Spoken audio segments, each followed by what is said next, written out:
প্রিয় দর্শক, আসসালামু আলাইকুম। আমি কিছু কষ্টের কথা বলছি, আপনাদের সঙ্গে শেয়ার করছি। আমার আগের একটা চ্যানেল ছিল দ্য কিচেন বাই নীলু, ওটা কুকিং চ্যানেল ছিল, হ্যাক হয়ে গিয়েছে 1 মাস হয়ে। তো যে এই কাজটা করেছে আল্লাহর কাছে বিচার দিয়েছি, আল্লাহ যেন বিচার করে। আমার নতুন চ্যানেল, আপনারা লাইক সাবস্ক্রাইব করবেন প্লিজ প্লিজ।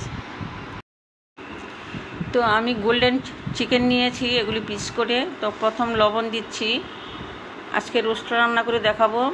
তো আদা রসুন আর লবণ দিয়ে মাখিয়ে এটা 20 মিনিটের মতো আমি রেখে দিব,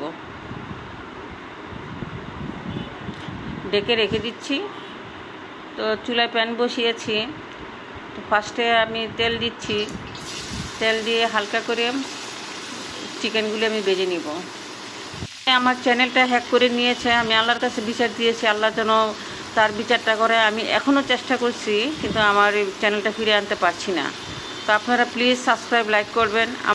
আমার আগের চ্যানেলে 1100 ভিডিও ছিল, সাবস্ক্রাইব ছিল হাজার হাজার। তো বুঝতেই পারছেন 6 বছরের পরিশ্রম আমার বিফলে গিয়েছে। তো আপনারা আমাকে খালি হাতে ফিরে দিবেন না, আপনারা লাইক সাবস্ক্রাইব করবেন প্লিজ প্লিজ। তো আমি মাংসগুলি উঠিয়ে নিচ্ছি হালকা করে ভেজে। তো এইভাবে আমি সব মাংসগুলি এইভাবে ভেজে নিব, দেখতে পাচ্ছেন। এখন আমি ভেজে নিচ্ছি মাংসগুলো। আমার আগের চ্যানেলটার জন্য এত পরিশ্রম করেছি বাসায় বলার মতো না, 6টি বছর। তো আমি 1 কাপ তেল দিয়েছি কড়াইয়ের মধ্যে, সাথে ঘি দিচ্ছি। তো ঘি দিয়ে আমি মশলা দিচ্ছি, তেজপাতা, দারুচিনি, এলাচ। মশলাগুলি দিয়ে আমি এখন 1 কাপ পেঁয়াজ কুচি দিয়েছি। তো 20 সেকেন্ডের মধ্যে ভেজে নিচ্ছি। তো আদা দিচ্ছি 1 চামচ, রসুন 1 চামচ। কাঁচা গন্ধটা যেন না থাকে একটু ভেজে নিচ্ছি। তো আগের চ্যানেলে আমি কত কষ্ট যে করেছি বাসায় বলার মতো না, রাত দিন সমানে আমি কষ্ট করেছি। তো এখানে আছে মরিচ গুঁড়া, ধনিয়া গুঁড়া আর হলুদ হলো সামান্য, মানে কালারটা যেন একটু সুন্দর দেখার জন্য সামান্য একটু হলুদ দিয়েছি। স্বাদ মতো লবণ দিয়েছি।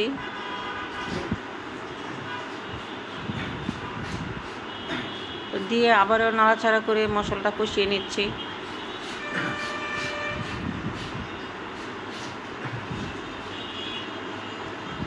এটা কাজু বাদাম পেস্ট 2 চামচ দিয়েছি, দিয়ে আবার একটু নাড়াচাড়া করে ভেজে নিচ্ছি। আর 1/2 কাপের মতো দই ফেটিয়ে রেখেছি আগেই, দইটা দিয়ে দিয়েছি।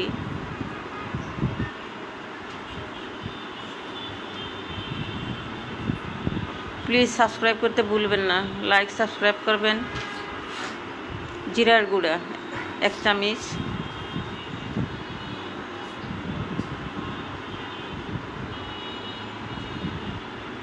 পেঁয়াজের পেস্ট 1 কাপ দিয়ে এখন ভালো করে কষিয়ে নিচ্ছি।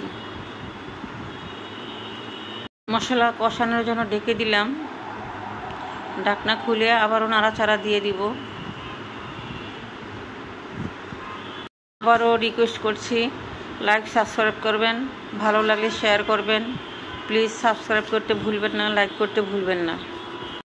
ভালো করে কষিয়ে নিচ্ছি। তো যত কষাবেন ততই ভালো লাগবে।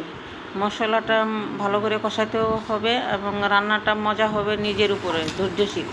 তো এখন আমি মাংসগুলি দিয়ে দিচ্ছি কড়াইয়ের মধ্যে, দিয়ে উলট পালট করে মশলাগুলি মিক্স করে নিচ্ছি।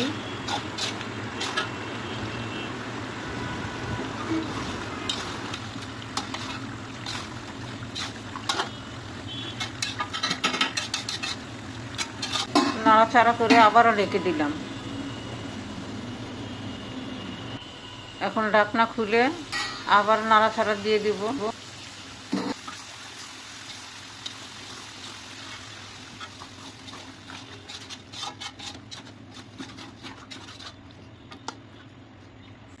ভালো করে কষানোর পর এখন পানি দিয়ে দিচ্ছি, যেটাকে বলে ঝোল।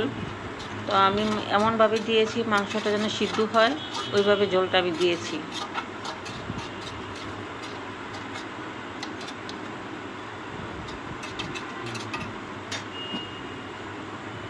ঢেকে দিলাম। তো ঢাকনাটা খুলে আমি কাঁচামরিচ দিচ্ছি।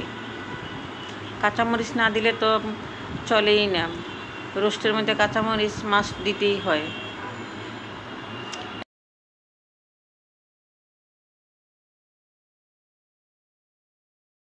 এখন জাল করা দুধ আছে 200 ml মতো, আমি 200 ml দুধ দিয়ে দিচ্ছি।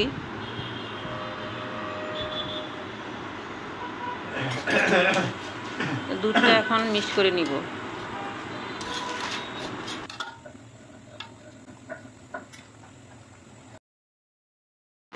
5-7টা আলু বোখরা দিয়ে দিচ্ছি।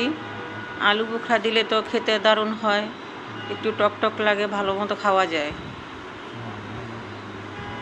রোস্টের মশলা আমার নিজের তৈরি করা, তো 1/2 চামচের মতো আমি দিয়ে দিচ্ছি রোস্টের মশলাটা।